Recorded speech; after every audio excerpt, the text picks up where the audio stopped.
अस्सलाम वालेकुम क्लास। हम दूसरा टॉपिक जो है ना वो ये फर्स्ट चैप्टर का स्टार्ट कर रहे हैं and the topic is difference between the economic development and the economic growth. तो क्वेश्चन है आपका कि define economic development and differentiate between the economic growth and development. देखने में ऐसे लगता है कि जैसे इकोनॉमिक ग्रोथ और डेवलपमेंट दोनों एक ही चीज़ें होंगी, लेकिन ऐसा नहीं है। इकोनॉमिक ग्रोथ के इंडिकेटर्स कुछ डिफरेंट होते हैं और इकोनॉमिक डेवलपमेंट के इंडिकेटर्स जो है ना वो डिफरेंट हैं। About 50 years back, more than 100 countries have achieved the independence. Among these countries, millions of people are living below the poverty line. Different economies define the economic development in these ways. Mayer and Baldwin ने क्या कहा था? Economic development is a process whereby an economy's real national income increases over a long period of time, and if the rate of development is greater than the rate of growth of population, then per capita real income will increase. उनका ये कहना था कि अगर economy की real income जो है ना वो लॉन्ग टाइम पीरियड के लिए इंक्रीज करती है तो फिर जो है ना और उनकी डेवलपमेंट जो है वो ज़्यादा होती है उनकी पॉपुलेशन से, तो फिर उनकी रियल पर कैपिटा इनकम जो है ना वो इंक्रीज कर जाती है। According to Todaro, development must be conceived as a multi-dimensional process involving major changes in social culture, people attitude, and national institutions, economic growth, the reduction of inequality, and the reduction of the poverty. Arthur Lewis ने क्या कहा था? Economic development means an increase in per unit of output over a long period of time. एक definition के last one जो है ना ये आप रहने दें, इनमें से कोई तीन करनी है, बेहतर यह है कि तीन जो है ना वो आप प्रिफर वाली कर लें। देन है difference between the economic growth and the economic development. Economic growth क्या है कि आउटपुट राइज है। इकोनॉमिक ग्रोथ में क्या है कि आउटपुट जो है वो इंक्रीज होती है, is high than the rate of input and production increase. यानी कि आउटपुट जो है ना वो इतनी हाई होती है कि वो जो है ना जो इनपुट जिस रेशो से यूज़ की जा रही है, यानी कि आउटपुट इनपुट रेशो उसकी इंक्रीज होती है। लेकिन जो है ना वो डेवलपमेंट में क्या होता है, स्ट्रक्चर चेंजेस है। Economic development means the changes in the structure of the economy and change in the sociology, cultural, political, administration and administration. Development में क्या है कि पूरा का पूरा इकोनॉमिक डेवलपमेंट में पूरे का पूरा जो इकोनॉमिक स्ट्रक्चर है वो चेंज हो जाता है। उसमें आपकी सोशल लाइफ भी ऐड है, कल्चरल भी एंड पॉलिटिकल भी एंड एडमिनिस्ट्रेटिव भी। इकोनॉमिक ग्रोथ क्वांटिटेटिव एनालिसिस है, बट द डेवलपमेंट जो है ना ये क्वालिटेटिव एनालिसिस है। इकोनॉमिक ग्रोथ को हम डिजिट में मेजर कर सकते हैं, हम बता सकते हैं हमारी पर कैपिटा इनकम इतनी है, जीडीपी इतनी है, जीएनपी इतनी है, बट इकोनॉमिक डेवलपमेंट को हम डिजिट में मेजर करके नहीं बता सकते। ये क्वालिटेटिव एस्पेक्ट है जिसमें हम ये बता सकते हैं हमारा माशरा पहले से बेहतर हो गया है, यहाँ पर चोरी चकारी पहले से कम हो गई है, डकैती की शरह पहले से कम हो गई है, लोग मर्डर ज़्यादा नहीं करते, लोग एजुकेटेड हैं इस वजह से, और वो एथिक्स को फॉलो करते हैं। ये बहुत सारी चीज़ें हैं जिन्हें हम क्वांटिटी में मेजर करके नहीं बता सकते। And the growth related to the physical year but development related to the long period of the time. Physical year जो है ना वो कहाँ से स्टार्ट होता है हमारा? यकम जून से। अब यकम जून जुलाई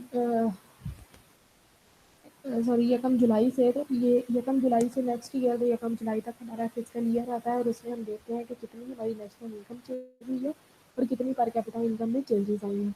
तो उस लिहाज से हम बता सकते हैं कि हमारी इकोनॉमिक ग्रोथ जो है ना वो इस साल में इतनी रही है। लेकिन डेवलपमेंट क्या है, ये एक लॉन्ग टाइम प्रोसेस है जिसमें माशरे को, पॉलिटिक्स को, कल्चर को चेंज होने में काफ़ी टाइम लगता है। ग्रोथ में क्या है, राइज इन पर कैपिटा इनकम है। पर कैपिटा इनकम राइज हो जाए तो हम कहते हैं कि जी माशरे में ग्रोथ हो रही है। बट डेवलपमेंट क्या है, changes in variable of economy. Economy में जितने भी वेरिएबल काम कर रहे हैं उन तमाम के तमाम का चेंज होना, और वो भी लॉन्ग टाइम पीरियड के लिए बहुत ज़रूरी है। Over a long period of higher income cannot be unless and favorable change in place in the variable of the economy. Economic growth के लिए थोड़ा टाइम रिक्वायर्ड होता है। यानी कि एक फिजिकल ईयर आप देखें, जस्ट अ ईयर, एक साल का सिर्फ अर्सा है, उसमें इकोनॉमी कितनी ग्रो कर रही है हमें अच्छी तरह से अंदाज़ा है। But more time required for the development का प्रोसेस जो है ना उसे होने में 20 से 25 साल लगते हैं। आप देखेंगे आज से 20-25 साल पहले हमारे माशरे में ये चीज़ें नहीं थी जो आजकल हैं। ठीक है, इतनी अच्छी सड़कें हमारे पास उस वक़्त अवेलेबल नहीं थी जितनी अब है। हमारा कल्चर उस वक़्त इतना ग्रो नहीं किया था जितना कि अब ग्रो कर रहा है। तो इस तरह बहुत सारी चीज़ें जो है ना उनको गेन होने में टाइम लगता है। लिमिटेड कंसेप्ट है इकोनॉमिक ग्रोथ का।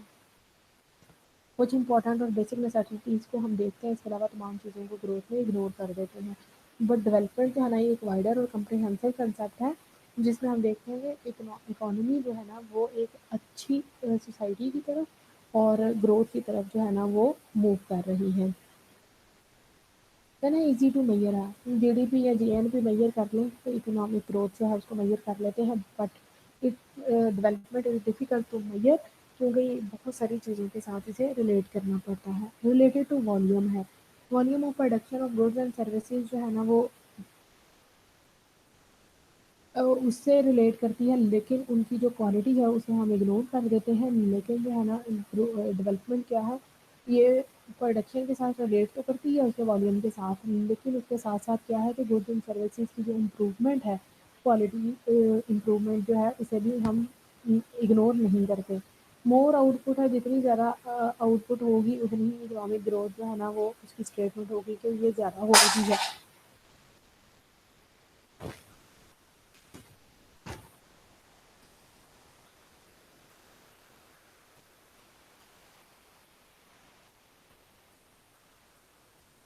देन है real national income increases. It is the process whereby economy's real national income increases over a long period of time. Elements of growth है, लॉन्ग टर्म प्रोसेस है, growth rate higher है, population rate से rise in total population है। लेकिन development में क्या है, changes in occupational structure है, changes in structure of national output है, changes in the structure of the industrial production है, राइज इन लेबर है इकोनॉमिक ग्रोथ में। क्वेश्चन नंबर 3 है measuring the economic development. Economic development को हम major कैसे कर सकते हैं?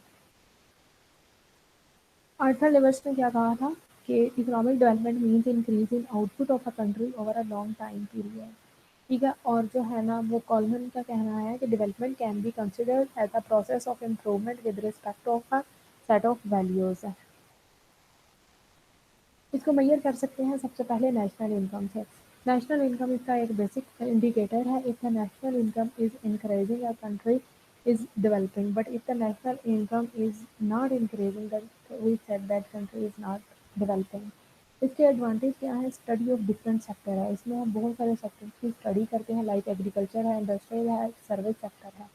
फिर है फॉर डेवलप कंट्रीज़ के लिए क्या है कि ये मेथड जो है ना ये उन कंट्रीज़ के लिए है जो कि डेवलप है, जहाँ पर कैपिटा इनकम ऑलरेडी हाई है, and they want to increase the national income so that there will be full employment without inflation and deflation. वो अपनी इनकम को क्यों इंक्रीज करना चाहते हैं, क्योंकि उनके पास फुल एम्प्लॉयमेंट है और उनकी इकोनॉमीज में ना तो इन्फ्लेशन की सिचुएशन है ना ही डिफ्लेशन की है। देन है analysis of the economic problem है, बहुत सारे इकोनॉमिक प्रॉब्लम का एनालिसिस इसमें किया जाता है, लाइक अनएम्प्लॉयमेंट है, डिक्रीज इन एग्रीकल्चर सेक्टर है, लो लेवल ऑफ इन्वेस्टमेंट है, and the unequal distribution of wealth, and also the production about the production of the industrial sector. इस तरह से मेजर करने में डिफिकल्टीज क्या है, लैक ऑफ स्टैटिस्टिकल डाटा है। सबसे पहले तो हमारे पास नेशनल इनकम का जो है ना वो डाटा अवेलेबल नहीं है, क्योंकि लीस्ट डेवलप कंट्रीज़ या डेवलपिंग नेशंस के जो लोग होते हैं वो इतने कोऑपरेटिव नहीं होते कि वो अपने जो है ना वो इनकम को ठीक तरह से स्टेट कर सकें, क्योंकि वो लोग टैक्स से बचना चाहते हैं। देन है डिफ़िकल्टी इन एवेल्यूशन है, हम इस चीज़ को जो है ना वो मुख्तलिफ कमोडिटीज़ की वैल्यू को डिटरमिन करने में भी बहुत सारी हमें डिफ़िकल्टीज देखना पड़ती हैं, जैसे वेजिटेबल्स हैं या फाउल्स वगैरह हैं, इनके एग्रीकल्चर सेक्टर से रिलेटेड जितनी भी चीज़ें हैं उनकी वैल्यू को कैलकुलेट करने में काफ़ी प्रॉब्लम आती है, और फिर ये चीज़ें जो है ना वो वैल्यू एडेड में भी आ जाती हैं। देन है डिफ़िकल्टी इन कंपैरिजन है, नेशनल इनकम जो है ना वो डिफरेंट कंट्रीज का कंपैरिजन करना भी मुश्किल है। मतलब ये कि ऐसी इकोनॉमीज है जिनकी नेशनल इनकम तो हाई है लेकिन वहाँ पर इन्फ्लेशन की सूरत हाल है, उसका जो है ना हाई नेशनल इनकम का इम्पैक्ट वहाँ पर कुछ और होगा। कोई ऐसी कंट्री है जहाँ पर नेशनल इनकम भी हाई है और इन्फ्लेशन और डिप्रेशन दोनों ही सूरतें नहीं पाई जाती, तो उस सूरत में जो है ना वहाँ पर नेशनल इनकम हाई होने का इम्पैक्ट और तरह से होगा। देन है danger of the double counting. फिर नेशनल इनकम को कैलकुलेट करते हुए बहुत सारी चीज़ों को हम डबल काउंटिंग भी कर जाते हैं उनकी। जैसे फॉर एग्जांपल व्हीट है तो उसको हम फार्म लेवल पर भी कैलकुलेट करते हैं और व्हीट से बनाई हुई तमाम चीज़ों की मार्केट वैल्यू को भी कैलकुलेट कर लेते हैं। देन है पर कैपिटा इनकम है। फिर इसका दूसरा मेथड है रियल पर कैपिटा इनकम जो है ना, उसका एक इंडेक्स बनाया जाता है और इकोनॉमिक डेवलपमेंट उससे जो है ना वो कैलकुलेट की जाती है। ये रियल पर कैपिटा इनकम आपको पता है कि नेशनल इनकम टू पॉपुलेशन पर करने से हमें जो है ना वो हासिल होती है। इफ द रियल पर capita income increases over a long period of time, it will indicate that country is making the economic development। इसके एडवांटेज क्या है? इजी कैलकुलेशन, इसे हम इजीली कैलकुलेट कर सकते हैं। इनकम और पॉपुलेशन का डाटा है, इजीली वो पर कैपिटा इनकम फाइंड आउट कर सकते हैं। देन है information are easily available. Per capita income की इंफॉर्मेशन जो है ना वो इजीली अवेलेबल होती है और डेवलप कंट्रीज में भी similarly like as the developing nation में भी। देन है real picture of per capita income actually हमें इकोनॉमी की एक असल सूरत दिखाती है। हाई इनकम जो है ना, उससे हम ये तो कह सकते हैं कि यहाँ पर नेशनल इनकम इतनी हाई है, लेकिन मोस्ट प्रोबेबली कि वो नेशनल इनकम जैसे कि पाकिस्तान में है तो सिर्फ 2% लोग जो हैं वो पाकिस्तान की ज़्यादातर इनकम के जो है ना वो मालिक हैं। तो इस तरह से सिर्फ उन 2 लोगों के साथ हम 2% लोगों के साथ हम पूरी इकोनॉमी को जो है ना वो रिप्रेजेंट नहीं कर सकते। तो ऐसी सूरत में क्या है कि अगर पर कैपिटा इनकम को हम कैलकुलेट करते हैं तो फिर पूरी इकोनॉमी की सिचुएशन क्लियर हो जाती है। इसको मेजर करने में डिफिकल्टीज क्या है? पैटर्न ऑफ डिस्ट्रीब्यूशन है। इसमें डिस्ट्रीब्यूशन का कोई पैटर्न जो है ना वो नहीं है कि डिफरेंट क्लासेस के लिए तमाम लोगों के लिए एक जैसा हो। Ignore the qualitative aspect. Standard of living जो है ना वो लोगों को हम पर कैपिटा इनकम से जज करते हैं, लेकिन क्वालिटेटिव आस्पेक्ट को हम इग्नोर कर देते हैं। इनकी क्वालिटी जो है ना एक्चुअली वो उसको हम जज नहीं करते। तो इसका मतलब ये है कि ये वाला मेजर स्टैंडर्ड ऑफ लिविंग को कैलकुलेट करने में फेल हो जाता है। इग्नोर द डिस्ट्रीब्यूशन आस्पेक्ट है। Per capita also doesn't reveal the inequalities of wealth between the regions, cities and the rural areas of the same country. फिर है physical quality of life index. ये Norman Hicks ने जो है ना इसको introduce करवाया था। इस मेथड के अकॉर्डिंग क्या है कि स्टैंडर्ड ऑफ लिविंग जो है ना किसी भी इकोनॉमी का वही इकोनॉमिक डेवलपमेंट को मेजर कर सकता है। इस इंडेक्स में बहुत सारी चीज़ें जो है ना वो शामिल होती हैं, यानी कि इसको हम स्टैंडर्ड ऑफ लिविंग को इम्प्रूव कैसे कर सकते हैं, पॉवर्टी को एलिमिनेट कैसे किया जाता है। फिर यह कि स्टैंडर्ड ऑफ लिविंग जिन लोगों का अच्छा होता है, लोगों के पास रहने के लिए छत मुयसर है या नहीं है, घर मुयसर है या नहीं है, अगर छत है तो वो किस किस्म की है, घर में फ्लोर है तो वो किस किस्म का है, उनकी एजुकेशन कैसी है, उनका फूड कैसा है, उनकी क्लॉथिंग कैसी है, उनकी हेल्थ कैसी है, उनके पास पीने का साफ सुथरा पानी है, उनका सैनिटेशन सिस्टम कैसा है। Each and everything that is necessary for the life is calculated under the standard of living. तो इसलिए जो है ना हम कंक्लूजन में बात करते हैं कि इसका बेस्ट मेथड क्या है इकोनॉमिक डेवलपमेंट का। कि ये तमाम मेथड बार डिस्कस करने के बाद हम ये कंक्लूड करते हैं कि नेशनल इनकम अप्रोच जो है वो बेस्ट मेथड है इकोनॉमी कैलकुलेट करने का।